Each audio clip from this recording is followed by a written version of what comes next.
Tes, kita mulai ya. Assalamualaikum warahmatullahi wabarakatuh. Salam sejahtera buat kita semua. Shalom, Om Swastiastu, salam kebajikan, namo buddhaya. Yang terhormat Bapak Direskrim Polda Metro Jaya. Kemudian rekan-rekan hadir juga di sini Pak Kapolres Metro Bekasi beserta tim Kasat Reskrim, Kapolsek Cikarang Barat, kemudian teman-teman dari Subdit Jatanras. Rekan-rekan, tim gabungan telah mengungkap kasus pembunuhan yang beberapa waktu yang lalu ditemukan mayat seorang wanita di koper, ya. Berkat kerjasama tim, akhirnya kasus ini bisa diungkap. Selanjutnya akan dijelaskan oleh Bapak Direskrim dan Kapolres Metro Bekasi. Mohon izin, silakan.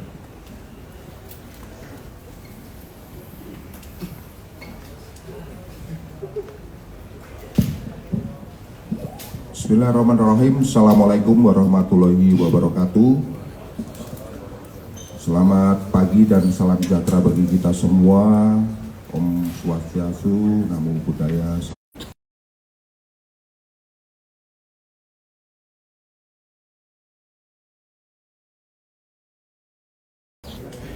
Beserta tim penyidik dari Satreskrim Polres Metro Bekasi, Kapolsek Cikarang Barat, tim penyidik dari Subdit Jatanras Polda Metro Jaya. Pada kesempatan yang baik ini kami akan melakukan rilis terkait dengan kasus tindak pidana pembunuhan yang mana kasus ini diawali dengan adanya penemuan sesosok mayat yang dibuang atau dimasukkan ke dalam koper, selanjutnya ditemukan di wilayah Cikarang, Kabupaten Bekasi. Rekan-rekan sekalian, terkait dengan hal tersebut, selanjutnya penanganan pertama dilakukan oleh Satreskrim Polres Metro Bekasi dan Polsek Cikarang Barat. Setelah dilakukan olah TKP dan dilanjutkan dengan membuat laporan polisi, yang mana laporan polisi tersebut dituangkan dalam LPA 12/4 Romawi 2024 tanggal 25 April 2024. Adapun pokok perkaranya adalah tentang tindak pidana dengan sengaja menghilangkan nyawa orang dan atau pembunuhan yang diikuti, disertai ataupun didahului oleh perbuatan yang lain dan atau pencurian dengan kekerasan yang mengakibatkan korban meninggal dunia. Perlu kami sampaikan bahwa tempat ditemukan korban yaitu di Jalan Raya Inspeksi Kalimalang, Kampung Tangsi, RT 3 RW 6 di Desa Sukadanau, Kecamatan Cikarang Barat, Kabupaten Bekasi, yang mana mayat tersebut ditemukan di dalam sebuah koper berwarna hitam pada pukul 08.00 sekira tanggal 25 bulan April tahun 2024. Selanjutnya, identitas korban. Setelah ditemukan, dilakukan upaya untuk mengidentifikasi daripada korban. akhirnya jajaran Polres Metro Bekasi bekerja sama dengan Direktorat Reskrimum Polda Metro Jaya berhasil mengidentifikasi korban, yang mana korban tersebut merupakan seorang perempuan dengan inisial RM, lahir di Bandung 14 Desember 1974, atau usianya diperkirakan 49 tahun, yang merupakan karyawan sebuah perusahaan swasta.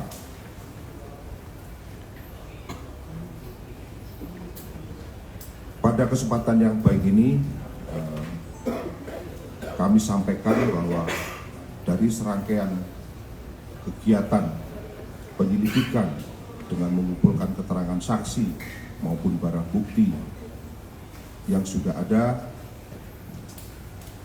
tim gabungan dari Polda Metro Jaya, Polres Metro Bekasi yang bersinergi dan kolaborasi dengan penyidik dari Polrestabes Bandung dan Polda Sumsel berhasil mengamankan tersangka, yang mana tersangka tersebut dengan identitas adalah AARN.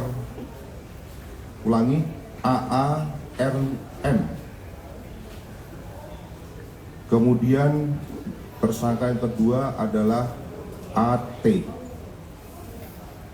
Adapun peran daripada AARN yang merupakan tersangka utama ini melakukan pembunuhan terhadap korban saudari RM, yang kemudian memasukkan jasad korban ke dalam koper. Kemudian peran daripada saudara AT yang merupakan adik kandung daripada tersangka AARN, yaitu membantu saudara tersangka AR membuang koper yang berisi mayat korban di daerah Cikarang Barat, Kabupaten Bekasi.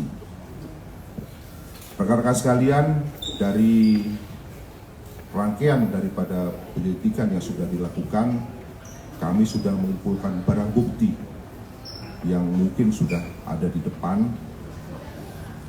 Adapun barang buktinya yaitu yang pertama adalah visum et repertum yang dikeluarkan oleh Rumah Sakit Kramat Jati.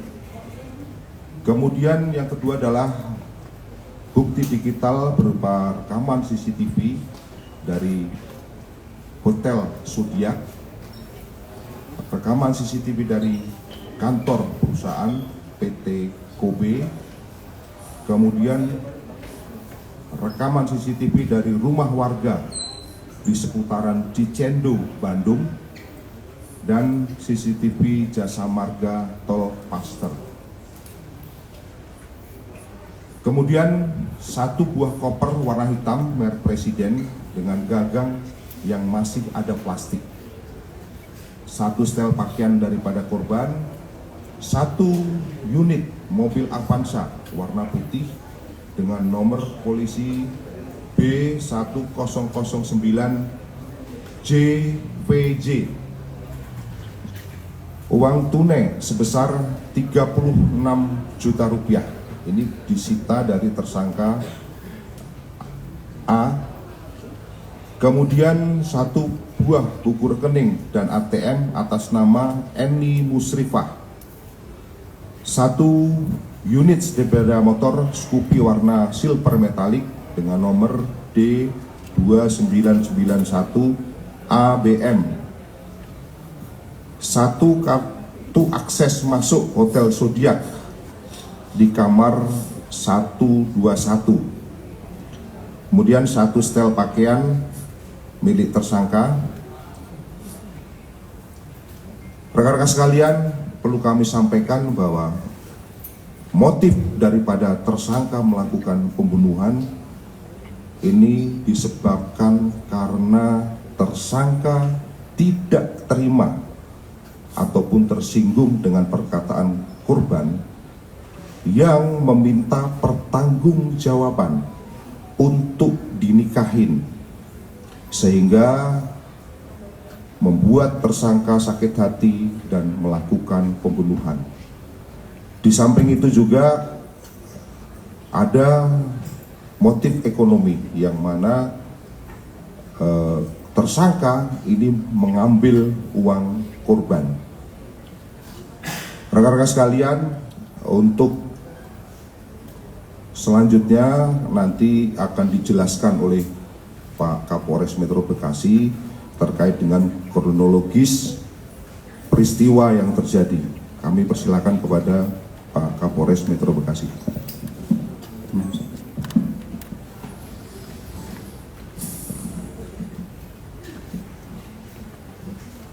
kasih rekan-rekan semua. Kami akan menyampaikan kronologis kejadian yang sudah disampaikan oleh Kabid Humas dan Direskrimum Polda Metro Jaya barusan.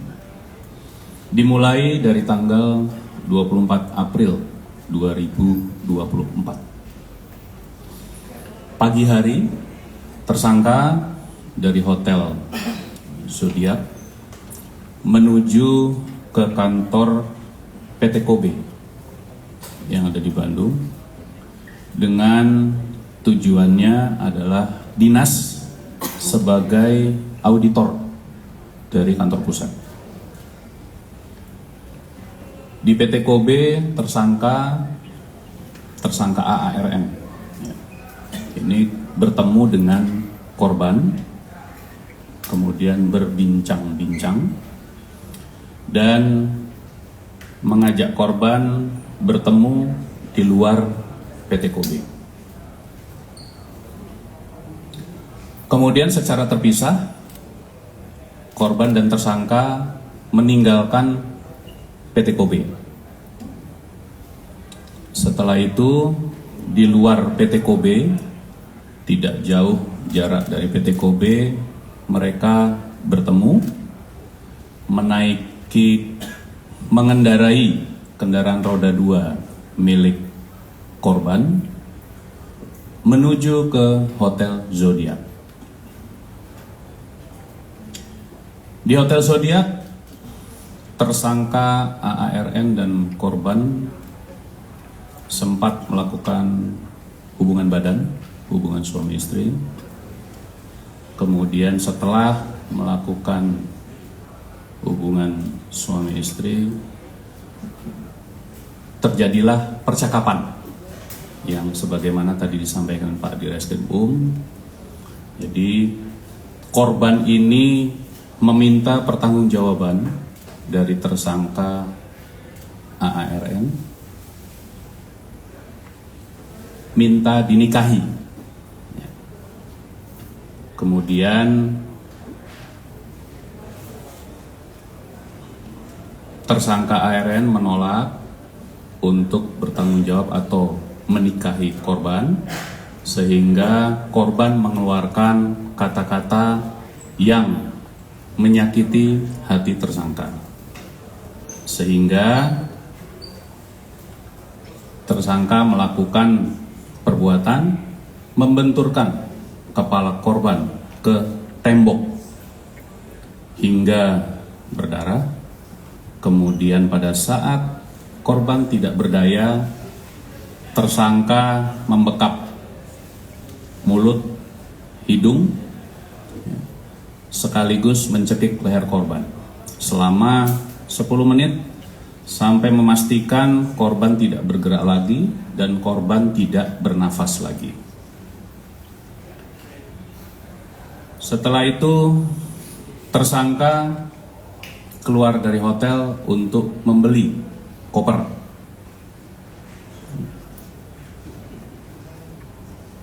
Berwarna coklat terlebih dahulu, yang ukurannya lebih kecil dari ini.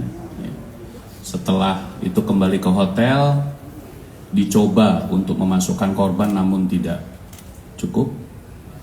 Kemudian tersangka keluar lagi membeli koper yang ada di depan sebagai barang bukti, kemudian memasukkan korban ke dalam koper tersebut.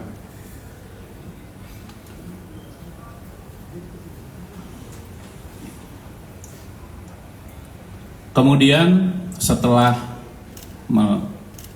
meletakkan korban di dalam koper, tersangka keluar hotel kembali untuk menitipkan motor korban di penitipan motor. Setelah itu kembali ke hotel, memesan kendaraan.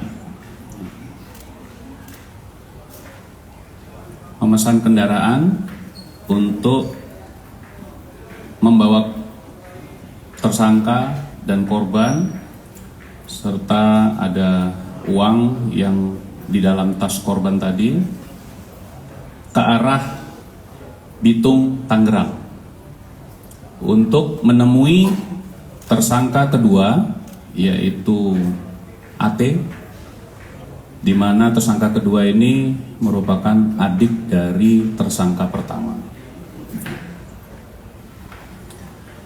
Kemudian setelah sampai di Bitung, Tangerang, mereka pindah mobil menggunakan mobil rental yang sudah dihubungi sebelumnya untuk membawa koper yang berisi korban tadi. Setelah kedua tersangka bertemu di Tangerang dan memindahkan koper hitam berisi korban, kemudian kedua tersangka kembali menuju ke Bandung melalui Kalimalang. Nah, disitulah di lokasi tersebut di Kalimalang, kedua tersangka membuang koper yang berisi jasad korban. Setelah dari Kalimalang,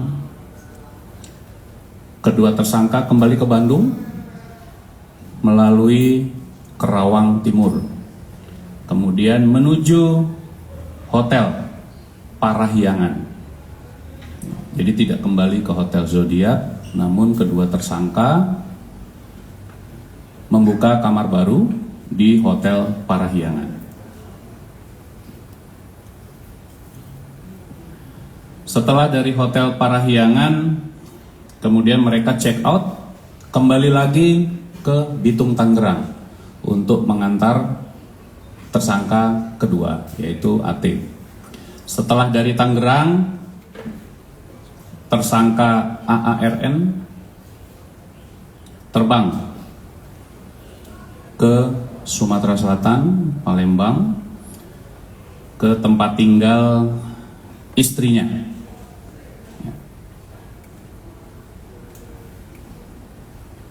Kemudian pada tanggal 26 itu kembali ke Palembang, dan tanggal 30 April tersangka menghubungi ibu untuk meminta kembali uang yang sudah ditransfer sebelumnya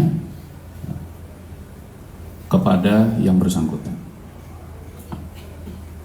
Sampailah di sana tanggal 30 terakhir, kemudian selanjutnya dilakukan pengamanan oleh tim gabungan tadi dari Polda Metro Jaya, Polres Metro Bekasi, dan Polda Sumsel di Palembang.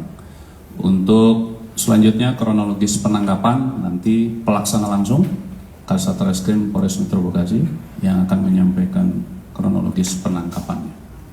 Terima kasih. Silakan. Assalamualaikum warahmatullahi wabarakatuh. Yang saya hormati Bapak Direktur, Bapak Kabid Humas, Bapak Kapolres Metro Bekasi. Mohon izin menjelaskan kepada rekan-rekan semua, mohon izin menjelaskan tentang perkara penyelidikan dan sampai melakukan penangkapan terhadap tersangka. Jadi pada tanggal 25 April pukul 8 pagi kami mendapatkan informasi bahwa ada temuan koper ya yang diduga di dalamnya ditemukan mayat perempuan. Setelah kami identifikasi, kami melakukan identifikasi bersama tim IDEN, dan di dalam koper itu memang terdapat jenazah perempuan. Setelah itu kami melakukan identifikasi sampai dengan jati diri korban. Kita dapatkan bahwa korban ini berdomisili di Bandung. Setelah itu saya bersama Kapolsek Cikarang Barat di backup dengan Subdit Jatantras Polda Metro Jaya, berkoordinasi dengan Satreskrim Poltabes Bandung, kami melakukan penyisiran terhadap seluruh CCTV, baik CCTV yang berada di Kalimalang yang di dekat TKP sampai dengan lokasi tempat korban bekerja. Jadi sampai dengan tempat korban bekerja kami sisir semua CCTV, kami mendapatkan petunjuk. Dan petunjuk-petunjuk itu yang tadi sudah dijelaskan oleh Bapak Direktur dengan Bapak Kapolres, yang sudah dijelaskan sama Bapak Direktur sama Bapak Kapolres, bahwa seluruh CCTV yang ada itu menunjukkan bahwa korban bersama tersangka masuk di dalam hotel Zodiac di kamar 121, ya. Jadi dan tidak keluar kembali. Yang keluar kembali hanya tersangka dengan koper. Ya, jadi perlu rekan-rekan ketahui bahwa SOP dari Ibu Rini ini sehari-hari adalah setiap sore mereka ibu ini menerima setoran dari para supir sekitar jam 4 jam 5 paling lambat. Besok paginya dari jam 9 sampai dengan jam 11 ibu ini wajib menyetorkan ke Bank BCA, seperti itu. Jadi rutinitas seperti itu rekan-rekan. Jadi dan di tanggal 24 April dia pergi keluar pada 9.35 dan tidak ada setoran ke dalam Bank BCA, dan sebelumnya dia sudah izin juga dengan supervisor yang bernama Roni bahwa setelah menyetor dari Bank BCA dia mau izin menengok kakaknya yang sakit TBC di rumah sakit Hasan Sadikin. Ya, dan kita cek ke Hasan Sadikin sampai kepada Bank BCA dia tidak pernah ada. Disitulah kami memulai penyelidikan, penyusuran CCTV dan metode-metode lain. Seperti itu rekan-rekan. Jadi setelah itu kami menemukan fakta ya bahwa memang ada orang yang bertemu terakhir kali adalah saudara ARN.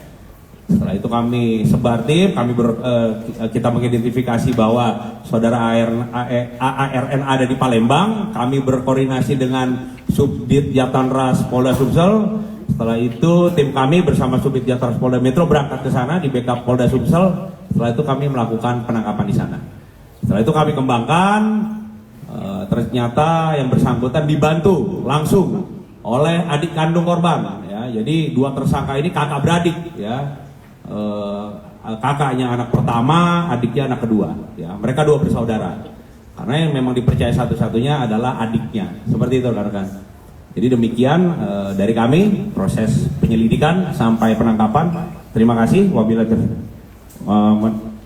Untuk pasal yang kami terapkan, yaitu yang pertama adalah untuk dua orang tersangka ini kami terapkan melanggar pasal 338 KUHP dan dengan ancaman hukuman paling lama 15 tahun, yaitu tindak pidana dengan sengaja menghilangkan nyawa orang lain dan atau pembunuhan yang diikuti, disertai atau didahului oleh suatu perbuatan dan atau pencurian yang didahului, disertai dan diakhiri dengan kekerasan, yaitu melanggar pasal 338 KUHP dan atau pasal 339 KUHP dengan ancaman hukuman paling lama 20 tahun dan atau pasal 365 ayat 1 dan ayat 3 KUHP dengan ancaman hukuman paling lama 15 tahun. Demikian dari kami. Terima kasih Bapak Direktur, Bapak Kapitumas dan Bapak Kapolres. Assalamualaikum warahmatullahi wabarakatuh.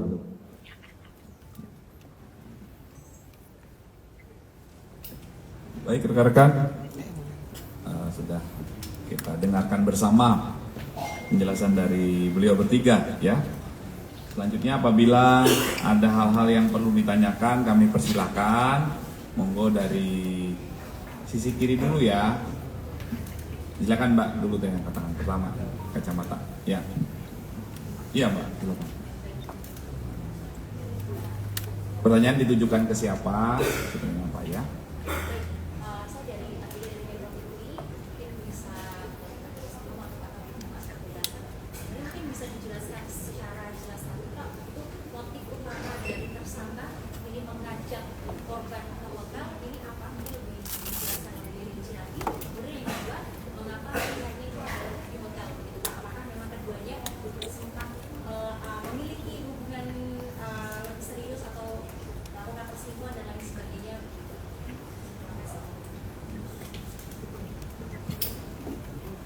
Baik, terima kasih. Perlu kami sampaikan bahwa motif utama daripada tersangka mengajak ke hotel, kami sampaikan bahwa berdasarkan hasil pendalaman bahwa tersangka ini sebelumnya sudah pernah melakukan hubungan badan pada bulan Desember. Jadi ketika ada ajakan untuk keluar, korban tidak menolak karena pada saat kejadian si tersangka ini sedang bertugas melakukan audit kinerja daripada perusahaan. Terjawab ya Mbak ya.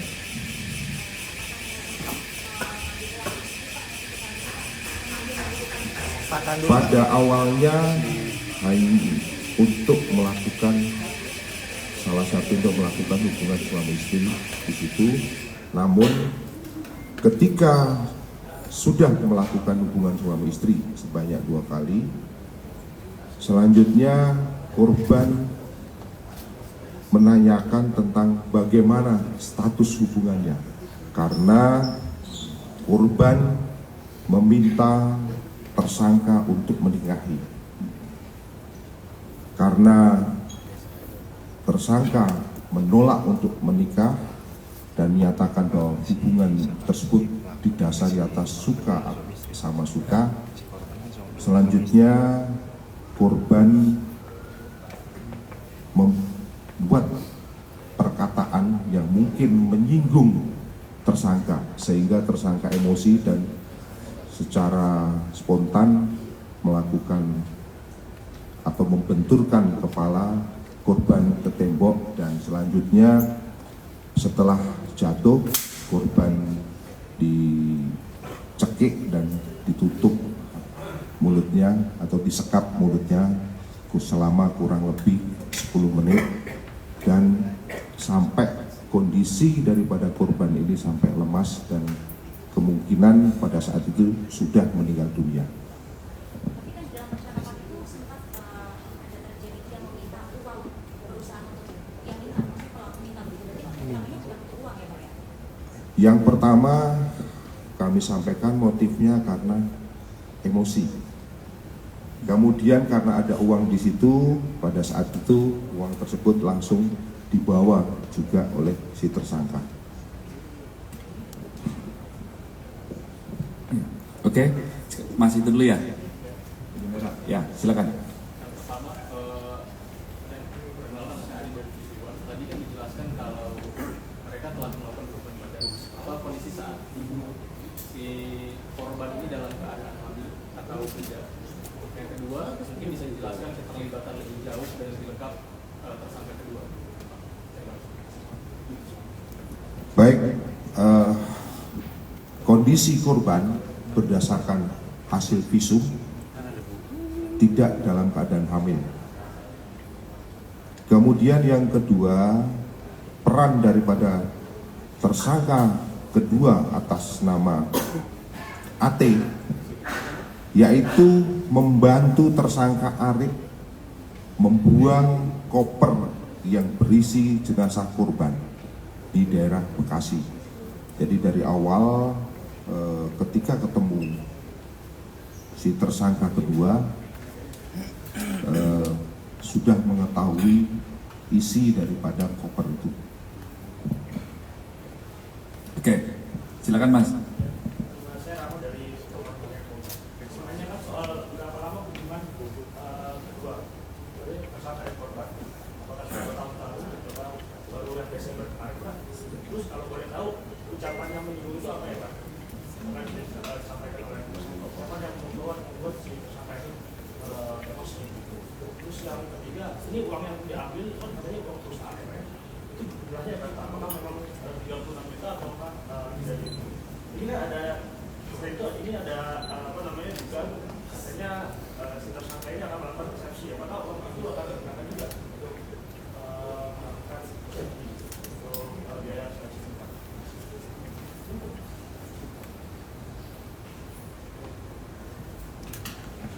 Baik, terkait dengan hubungan personal antara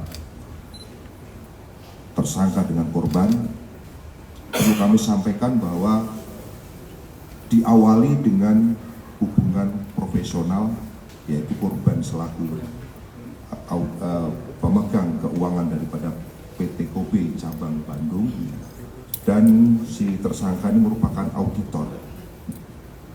Perlu kami sampaikan bahwa diawali memang karena tugas daripada si tersangka melakukan audit terhadap keuangan PT Kobe.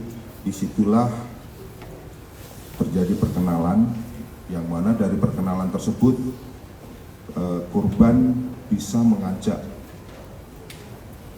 tersangka bisa mengajak korban untuk melakukan hubungan suami istri. Jadi tidak pada saat itu, tapi sebelumnya sudah pernah 2 kali, yaitu pada bulan Desember dan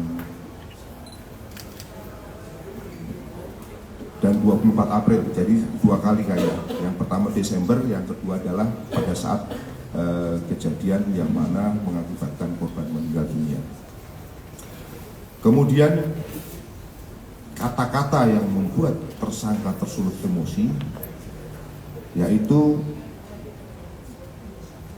karena korban menanyakan status hubungan mereka, yaitu kita mau bagaimana. Kemudian tersangka menjawab, ini kan cuma senang-senang saja, kita sama-sama mau. Kemudian korban menyatakan bahwa intinya tersangka harus bertanggung jawab untuk nikahin korban. Kemudian tersangka menjawab, kamu pinjem uang setoran ini, nanti kita nikah. Namun korban menolak. Kemudian tersangka bertanya, mau dinikahin atau tidak?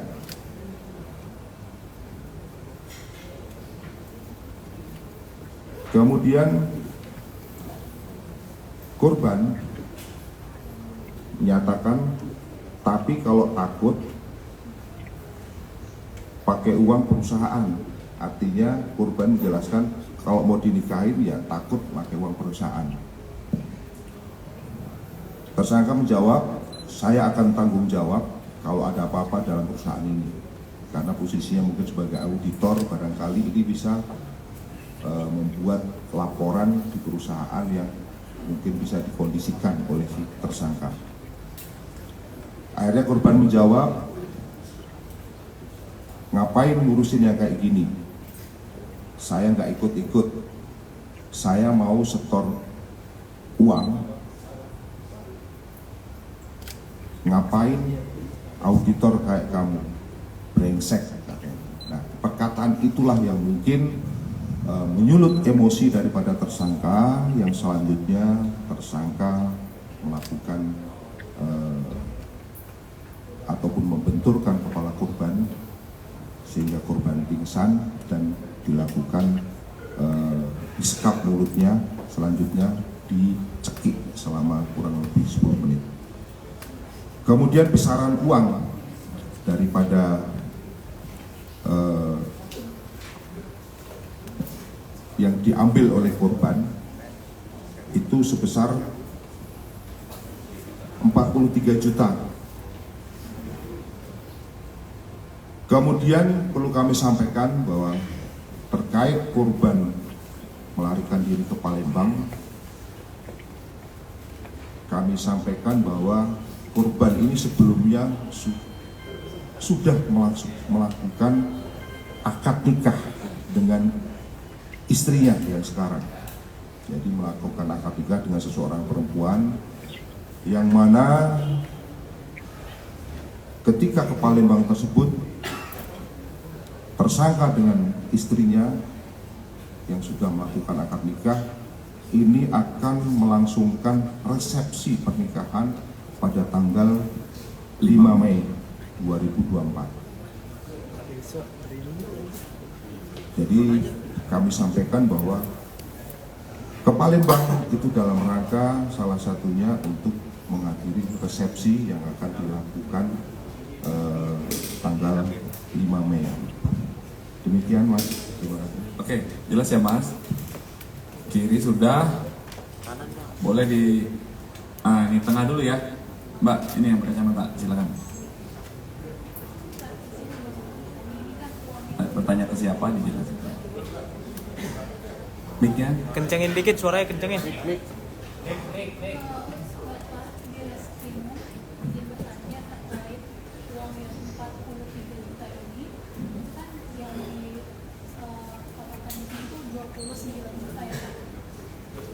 Tiga enam juta.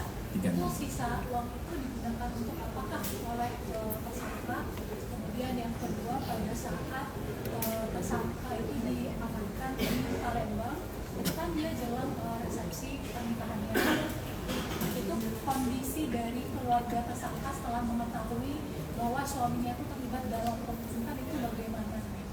Dan yang ketiga mungkin bisa disampaikan Pak hasil visum dari korban sampai bisa dimasukkan ke dalam koper ini, apa mungkin ada ini apa uang atau sampai bisa masuk ke koper sekecil ini. Terima kasih. Ya. Ya baik, saya akan menjawab pertanyaan dari mbaknya dulu. Yang pertama, barang bukti uang yang kita sita itu sebesar 36 juta dari 43 juta yang diambil oleh tersangka kepada korban. Sisanya kenapa 36 juta? Karena tersangka sudah memakai, yaitu menyewa Grab, membayar hotel, membeli koper 2 kali karena koper pertama tidak muat, koper kedua yang baru muat yang besar, seperti itu. Setelah itu beli tiket pesawat, habis itu mentransfer ke ibunya dan lain-lain. Jadi total uang yang bisa kita sita itu hanya 36 juta karena udah dipergunakan oleh pelaku. Terima kasih. Untuk kondisi keluarga ya, yang pastinya shock ya. Jadi pada saat penangkapan itu tim kami menangkap di Palembang, langsung di rumah istrinya yang jelas pertama shock karena mereka baru juga menikah dan hari Minggu nanti ya mereka akan melakukan resepsi, yang jelas pasti shock. Yang kedua, yang selanjutnya untuk hasil otopsi, yaitu otopsi itu yang pertama hasilnya adalah kematian itu waktu kematian kurang 24 sampai 48 jam. Ya, jadi dipastikan sudah mati lebih dari itu. Yang kedua, tidak ada tanda-tanda perlawanan dari korban sendiri. Dan yang ketiga, mulut dibekap, ya dibekap sehingga tidak ada pernafasan dan memang ada benturan keras di kepala yang menyebabkan luka berat. Demikian. Terima kasih. Dan ini posisi jasad utuh ya, bukan mutilasi rekan-rekan. Oke, jelas ya Mbak ya. Silakan Mas, yang di bawah. Yang di balik koper ya. Jadi tadi ternyata Pak Kabit, Pak Kapolres, Karamat dari Mereka.com, Pak, ini mau bertanya perihal untuk si korban ini dengan pelaku dengan korban ini sudah mungkin bisa lebih dirincikan, dia itu sudah saling kenal itu berapa lama, apakah semenjak mereka bekerja atau di pertama pekerjaan itu atau bagaimana, itu satu. Lalu kedua, perihal untuk sekarang keduanya ini yaitu adik korban, kenapa pada akhirnya si adik korban ini mau membantu kakaknya untuk membuang jasad itu, apakah sempat diiming-imingi untuk akan dikasih uang dari hasil yang sudah diambil tersebut atau bagaimana? Mungkin itu aja makanya.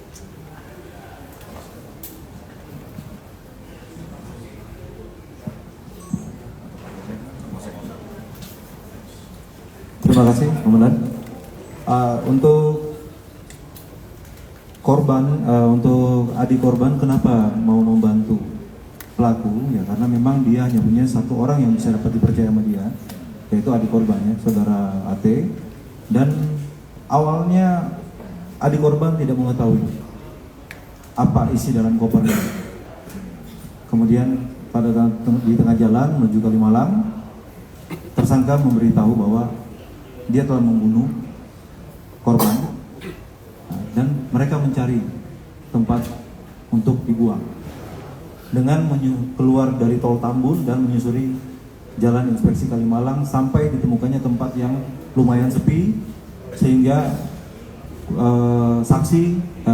untuk adik korban membantu menurunkan koper tersebut dan dibuang di pinggir jalan tersebut. Nah, kemudian setelah itu untuk tersangka kembali ke Bandung dan ke Palembang, dan saksi ini adik korban ini melarikan diri. Ya, kita mengetahui setelah kita melakukan pendalaman terhadap tersangka dan akhirnya tersangka memberitahu bahwa yang membantu dia dalam membuang koper itu adalah adiknya sendiri atas nama inisial AT. Dan kami malam itu juga langsung bergerak cepat untuk menahan saudara AT di daerah Tangerang. Demikian. Kalau dirincinya lagi soal perkenalan antara si pelaku dengan korban ini, mungkin bisa Baik, untuk pelaku dan korban ini awalnya hubungannya adalah rekan kerja antara auditor dengan kasir. Nah, berkembang pada bulan Desember itu keduanya dekat, menjalin hubungan. Nah, kemudian itu yang tadi disampaikan oleh Bapak Direktur pada tanggal 17 Desember pelaku ini mempunyai kesempatan untuk datang lagi ke Bandung untuk melakukan audit.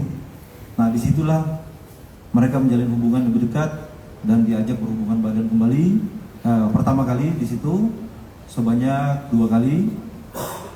Setelah itu pelaku pulang ke Tangerang lagi. Datang lagi pada bulan April dan melakukan hal tersebut kembali. Sekedar penegasan aja. Pada saat tadi disebutkan kalau adik pelaku ini baru tahu kalau isi di koper itu baru diketahui di tengah jalan. Nah, itu di adik pelaku ini sempat ada penolakan nggak sih? Karena kan secara otomatis dia baru dikasih tahu di tengah jalan kalau kopernya ini adalah berisi jenazah. Gitu. Tidak ada, karena hasil pemeriksaan kita terhadap adik korban,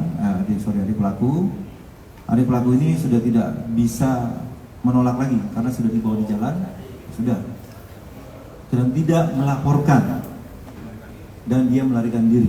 Begitu. Terima kasih.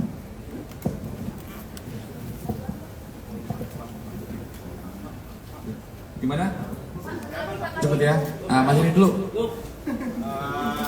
Baju putih hitam. Jonathan. Untuk korban ini sebenarnya tahu nggak sih kalau tersangka itu sudah mempunyai istri atau tersangka pernah memberitahukannya ke korban kalau dia sudah punya istri? Kemudian yang kedua, kalau dari korban ini status pernikahannya apa ya? Apakah dia sudah berkeluarga atau janda atau seperti apa?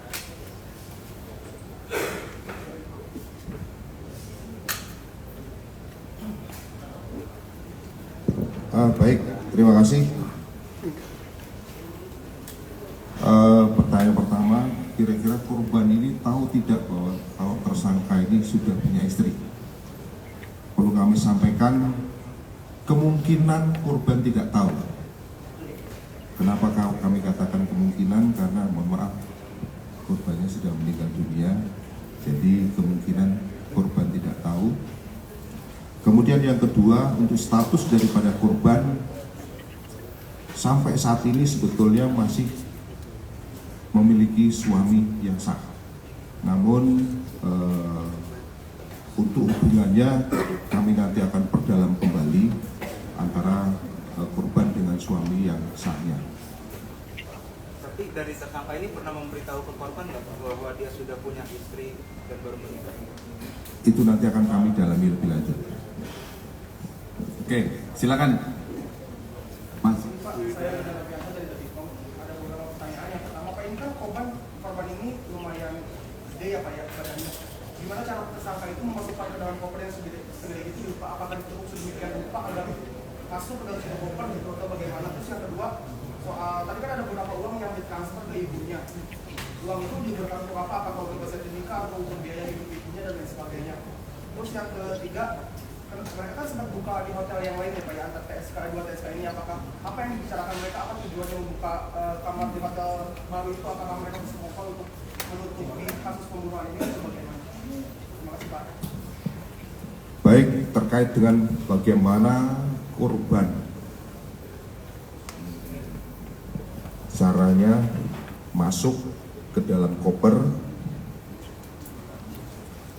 bahwa tersangka Arif memasukkan korban ke dalam koper dengan posisi miring dan telungkup, artinya gimana ya? Ini miring. Jadi kakinya seperti ini kira-kira waktu ditemukan posisi miring. Terkait dengan posisi tersebut tentunya nanti pada saat pelaksanaan kegiatan rekonstruksi akan diperankan oleh peran pengganti sehingga nanti akan kelihatan bagaimana tersangka ini memasukkan jasad korban ini di dalam koper. Kemudian yang kedua terkait dengan uang yang ditransfer kepada ibunya, memang benar bahwa tersangka ini ada mentransfer uang kepada ibunya, yaitu berjumlah awalnya 7 juta. Kemudian uang tersebut oleh tersangka meminta kembali untuk ditransfer kepada tersangka. Jadi dari ibunya ditransfer lagi kepada tersangka sebesar 2 juta rupiah. Nah, artinya bahwa di situ masih ada uang 5 juta yang berada pada ibunya. Dan ini perlu kami sampaikan bahwa uang tersebut masih tersimpan di dalam rekening dan kami tim penyidik sudah melakukan penyitaan terhadap buku rekening atas nama orang tua daripada tersangka. Kemudian yang berikutnya tadi yang ketiga, tujuan membuka kamar, perlu kami sampaikan bahwa tersangka ini melakukan auditnya karena belum selesai tugasnya waktu itu, sehingga setelah membuang jenazah mereka kembali lagi ke Bandung untuk membuka kamar. Dan paginya pada tanggal 25 si tersangka ini masih datang ke kantor Kobe untuk melakukan tugasnya ataupun melakukan audit, seolah-olah tidak terjadi apa-apa. Ini barangkali mungkin bisa sebagai bahan kami itu pendalaman apakah ini bagian daripada strategi tersangka untuk melakukan ataupun mengelabui daripada proses penyelidikan.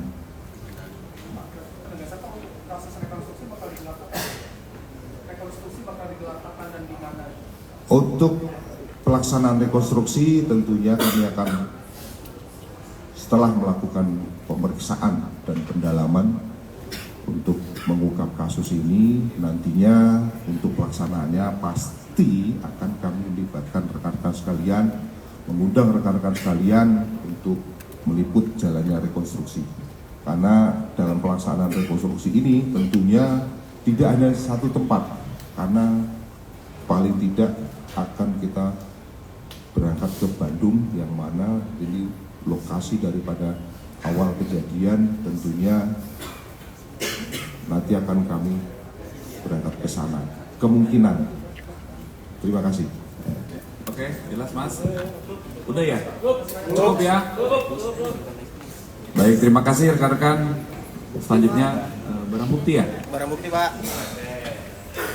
Yang pertama kali. Mungkin perlu kami tambahkan rekan-rekan sekalian bahwa langkah-langkah proses mulai dari penemuan mayat, kemudian selanjutnya dilakukan pengelolaan TKP dan melakukan serangkaian penyelidikan dalam rangka mengumpulkan keterangan, petunjuk maupun barang bukti termasuk melakukan identifikasi terhadap korban. Tim dari Polda Metro Jaya dan Polres Metro Bekasi tentunya dalam pengungkapan ini kita bersinergi dan bekerja sama, berkolaborasi dengan Polrestabes Bandung. Tentunya termasuk kami mengucapkan terima kasih kepada tim dari Jatanras Polda Sumatera Selatan yang kemarin membackup kami untuk melakukan penangkapan tersangka di wilayah Seberang Ulu, Kota Palembang. Pada kesempatan yang baik ini kami mengucapkan terima kasih jajaran dari Polrestabes Bandung maupun jajaran Subdit Jatanras Polda Sumatera Selatan. Mungkin demikian. Terima kasih. Satu lagi, Mas, ini penting juga ya pesan dari Bapak Kapolda Metro Jaya agar masyarakat membangun sistem keamanan, antara lain memasang CCTV. Tadi sudah dijelaskan teknis penangkapan yang dilakukan oleh Kasat Reskrim itu banyak juga bantuan dari adanya CCTV yang disisir. Artinya CCTV ini sangat penting. Ini Bapak Kapolda Metro Jaya mengingatkan Kapolres jajaran, Babin Kamtibmas untuk mengimbau masyarakat untuk memasang CCTV. Ya, dengan CCTV yang terpasang di mana-mana akan mempersempit ruang gerak para pelaku kejahatan dan mudah-mudahan itu bisa menghambat, ya, atau mengurungkan para pelaku kejahatan untuk melanjutkan niatnya untuk berbuat jahat. Ya, jadi ini mohon disampaikan juga tentang CCTV ini ya. Terima kasih. Bukti, Pak.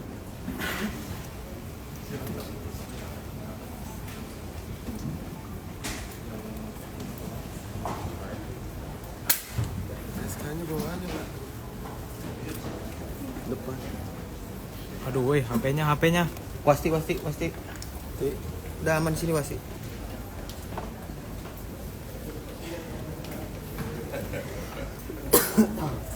Aduh, tes kayak di bawah lagi.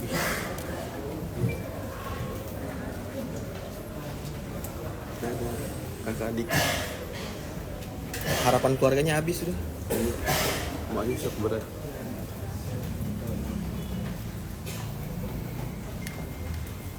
Anaknya cuma dua-duanya gol.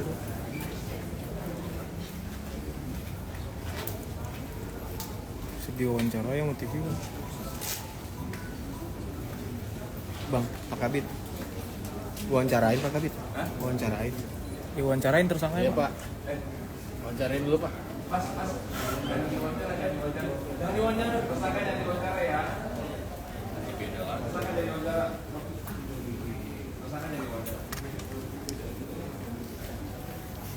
Untung baik itu. Iya, Pak. Untung Pengen kita, Pak. ya kita sih jujur ya pengen sih. Iya. Oh, nggak boleh, Pak ya. Baik rekan-rekan sekalian, ini depan rekan-rekan sekalian ada barang bukti yang sudah berhasil kita sita. Yang pertama ini adalah koper, kemudian ini uang tunai daripada milik korban. Jadi, ini handphone daripada korban. Dan ini ulangi, handphone pelaku. Kemudian ini pakaian daripada korban. Boleh, Pak, ditahan, Pak. Angkat, Pak. Tahan, Pak. Kamera, Pak.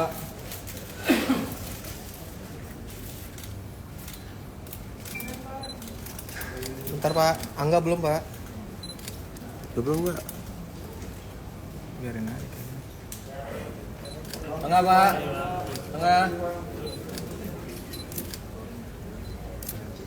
Tengah sekali lagi Pak. Tengah sekali lagi Pak. Oke. Oke. Ganteng. Ganteng Pak. Ganteng banget. Ganteng banget.